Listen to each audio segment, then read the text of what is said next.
gik mitimo ng'on idwa yang'igo. Koro e weche miwacho ni inyalo wuoyo e weche mag TV, lakini adiera mar dhano jok mobet piny dalawa kocha ka onego bed ni kik mondo kil chwak mirima margi kinde giwuog oko gidhi ng'anyo kendo giwach ni ker masani ni osemayogi to kendo dhi e TV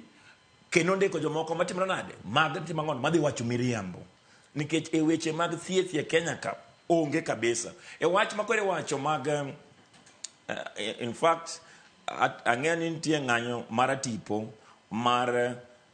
jok manitie e mbalariany university students gikedo gi weche mag chulo fees a new funding model ma President William Samoei Ruto kelo ni miyudo ni nyathi owuok mindhine dalawa kacha gweng to kobire university kan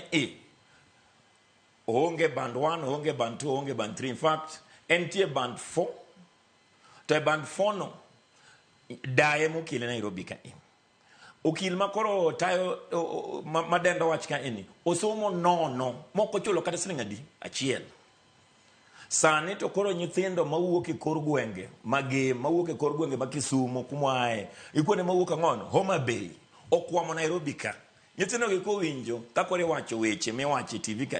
ni sirikal Ruto okelo the new funding model makonyogi donge mirima nogogi.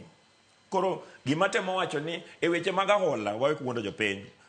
William Samoei Ruto oseholo moloyo e higni 2